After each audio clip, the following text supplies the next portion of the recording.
The Indian Ocean, vast, unforgiving. Captain Richard Phillips knew this sea. He'd sailed it many times. This time he was at the helm of the Maersk, Alabama, a cargo ship, carrying food aid for Africa, a routine mission, or so it seemed. Phillips was a no-nonsense captain, a stickler for safety. He knew the dangers of these waters. Somali pirates. Ruthless and desperate. They preyed on vulnerable ships. Phillips was determined to keep his crew safe. He drilled them on anti-piracy procedures. He wasn't taking any chances. The Maersk, Alabama sailed on, towards Mombasa, Kenya. Each day brought them closer to their destination, but also closer to danger. The tension on board was palpable. The crew was on edge, scanning the horizon, looking for any sign of trouble. Phillips shared their anxiety. He knew the pirates were out there, waiting, watching. He just hoped they wouldn't choose the Maersk, Alabama. But fate, it seemed, had other plans.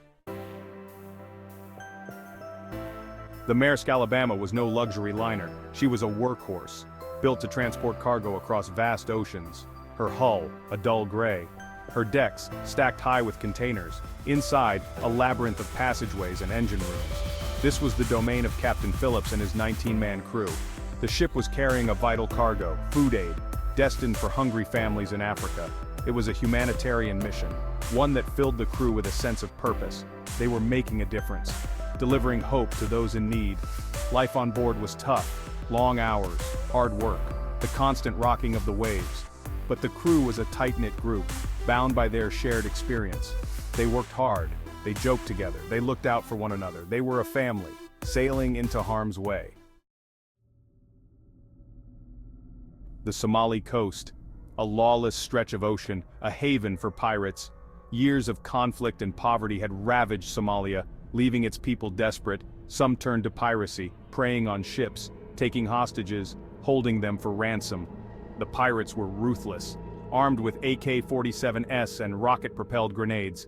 They operated in small, fast skiffs, launching surprise attacks on unsuspecting vessels. Their tactics were crude, their methods brutal, but they were effective. The international community was aware of the problem. Warships patrolled the region, but the pirates were elusive, operating in vast areas, striking without warning. The threat of piracy cast a long shadow over the region, making it one of the most dangerous shipping lanes in the world. Captain Phillips believed in preparedness. He'd seen enough to know that danger lurked in these waters. He insisted on regular security drills. The crew grumbled, but they followed his orders. Little did they know how important those drills would become. One drill focused on pirate attacks. The crew practiced repelling boarders, using fire hoses and flares. They even simulated a hostage situation, taking cover in a fortified room, known as the Citadel. The drills were intense, realistic, designed to prepare the crew for the worst. Phillips pushed his men hard. He knew their lives might depend on it. He drilled into them the importance of staying calm, following procedures, working together. The thought of a real attack was terrifying, but the drills gave the crew a sense of confidence, a belief that they could handle whatever came their way. They were ready, or so they thought. Section 5, Pirates on the Horizon. The first encounter, April 8, 2009. A day that began like any other. The sun beat down on the Maersk, Alabama. The engines hummed. The crew went about their duties. Then, a lookout spotted them. 2 small blips on the radar, closing fast. Phillips grabbed his binoculars. His heart sank. Pirates, 2 skiffs, each carrying armed men. They were approaching fast. Their intentions were clear. Phillips acted quickly. He sounded the alarm, ordered the crew to muster stations. The pirates were gaining on them, their skiffs cutting through the water. Phillips knew he had to act fast. He ordered the crew to change course, trying to outrun the pirates, but it was no use. The pirates were faster, they were closing in. Phillips grabbed the ship's PA system. His voice was calm, but firm. "This is the captain. Attention, pirates. I repeat, attention, pirates.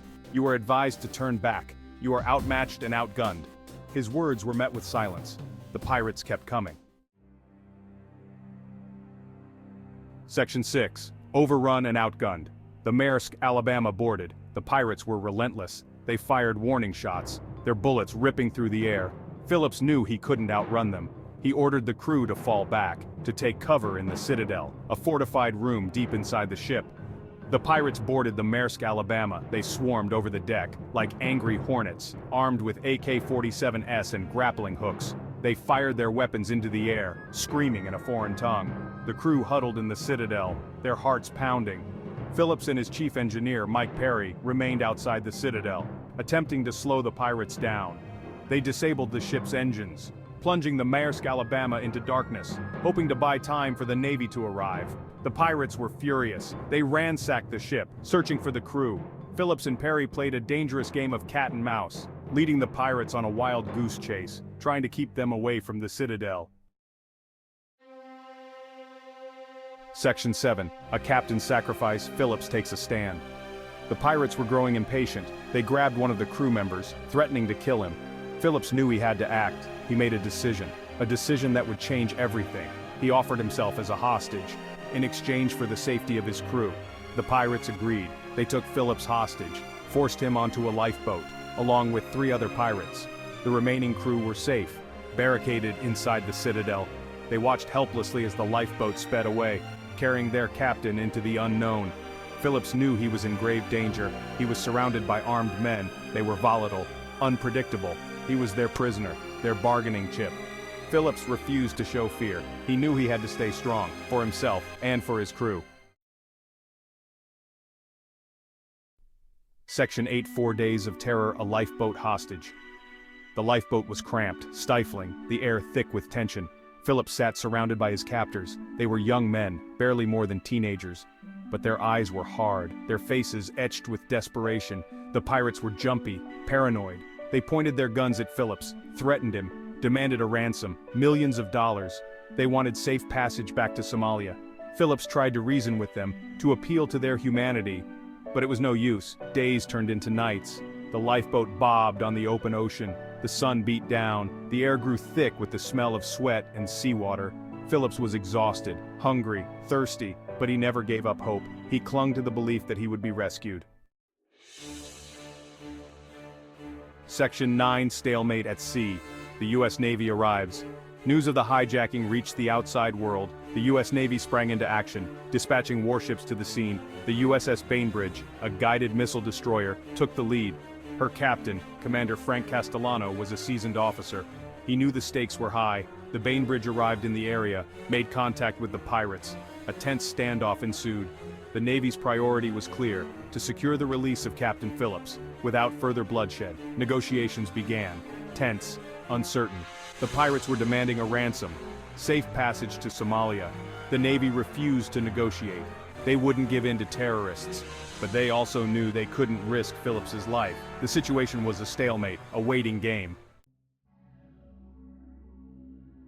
Section 10. Sharpshooters on the high seas. Operation Vigilant Resolve. As negotiations stalled, the situation grew more desperate. The pirates were becoming increasingly erratic, threatening to kill Phillips. The Navy knew they had to act. They devised a daring plan. Operation Vigilant Resolve. 3 Navy SEAL snipers were flown in, under the cover of darkness. They boarded the Bainbridge, took up positions on the fantail, their rifles locked and loaded. They had one shot, one chance to save Captain Phillips. The tension on the Bainbridge was palpable. Every eye was on the lifeboat. The snipers waited for their moment, their fingers on the triggers. They had a clear shot, but they needed the order to fire. The order came.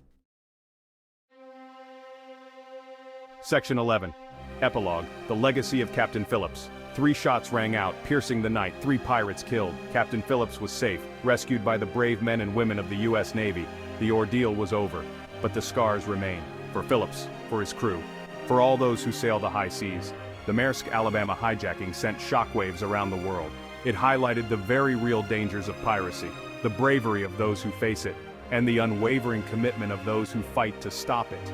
Captain Phillips became a symbol of courage, of resilience, of leadership under fire. He returned home a hero, but he never forgot the ordeal he endured, or the men who saved his life. The Maersk Alabama hijacking was a stark reminder that even in the 21st century, the sea can be a dangerous place, and that sometimes the greatest danger comes from those who sail upon it.